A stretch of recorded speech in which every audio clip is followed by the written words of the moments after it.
Thank you, Mr. Chairman.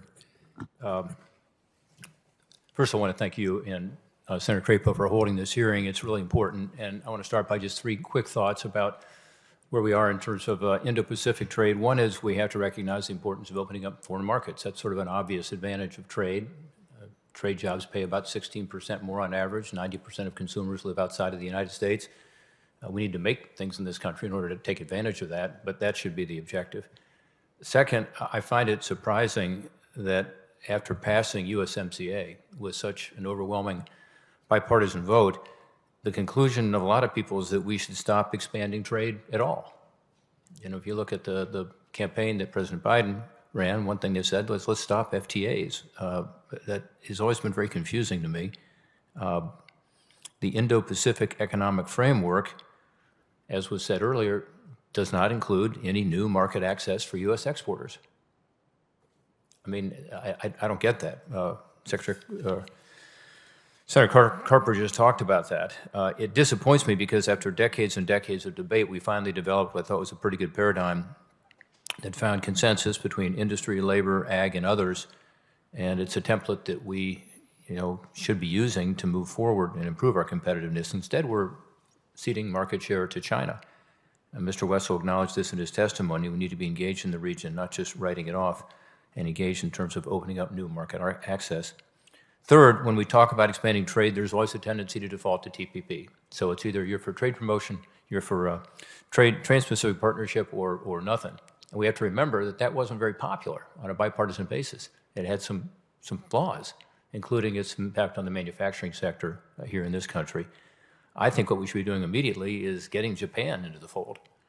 Japan is by far the largest economy in the TPP group that we do not already have a trade agreement with. We have trade agreements with most of them, but not Japan. So we ought to deepen the existing ties with Japan and get a trade agreement done, which requires TPA, which is another reason it's important that we sort of look beyond this notion that somehow trade is not a good thing, but rather it's something that helps our American workers. Lastly, we need to be blunt about the elephant in the room, which is China. In 2002, America was the top trading partner of these Indo-Pacific nations. We were number one. Today, it's China, by far. And Ms. Shaw, I heard your comment on that, but they are the most dominant trading partner, and that should be a wake-up call to us to embrace a new path forward, one that allows us, again, to have better market access to our products, and like USMCA, has enforceable labor and environmental rules to guard against offshoring. There are a couple of things that some of us have proposed I want to ask you about quickly that takes us down that track. One is to do something with regard to the WTO. Right now, too often agreements get stalled because one country or another objects. Often it's China. And so it works by consensus, and that means it doesn't work very well. Senator Coons and I have introduced legislation called the Trading System Preservation Act, which gives authority to USTR to pursue sector-specific trade agreements with allies which do not have an MFN or a most favored nation requirement. In other words, we should find like-minded countries that want to come up with an agreement with us and move forward with those agreements. And we should not certainly allow China to be able to free ride on the global trading system or be empowered to act as a spoiler to prevent these agreements from going forward. The government procurement agreement at the WTO will be an example of that. So let me start with you, Ms. Shaw. Do you support sector-specific plurilateral agreements without MFN that are an effective way to open markets with allies and to put pressure on China? Thank you for the question. I do. And thank you for your leadership, along with Senator Coons, on that piece of legislation. I think countries are going to continue to negotiate with or without the WTO. Mm-hmm. So to make clear that the view from the U.S. Congress is that we should be pursuing plurilateral agreements is the right message to be sending to Geneva and our trading partners around the world.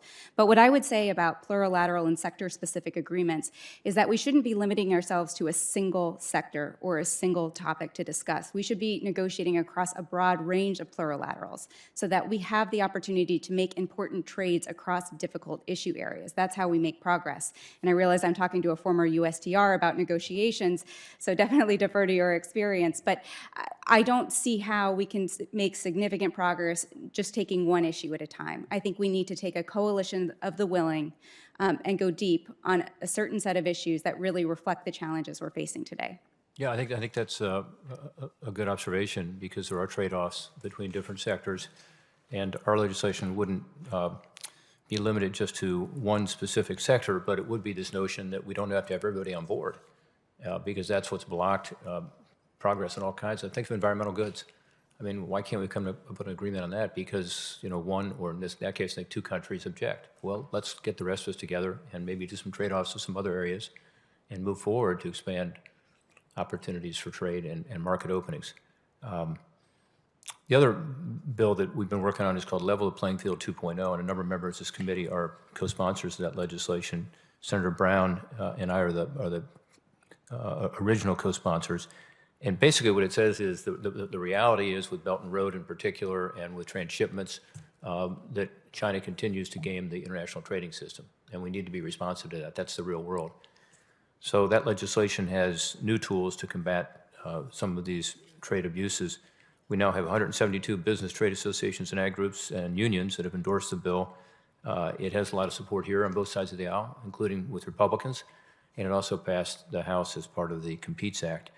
Mr. Wessel, maybe you could comment on that legislation. Do you agree that Level the Playing Field Act 2.0 will help combat China's unfair trade practices and improve our economic situation in the Indo-Pacific area? Couldn't speak more highly of both the bill that you and Senator Brown put together and your work over time, but the importance of Level the Playing Field 2.0 is a component of whatever legislation comes out of the Conference on Competes and USICA. Giving workers the tools to defend their rights when they're injured by unfair foreign trade is vital. There are too many areas right now where they have no tools and they are victims. Your legislation will help put an end to that. Great, thank you. Mr. Chairman, I appreciate the time.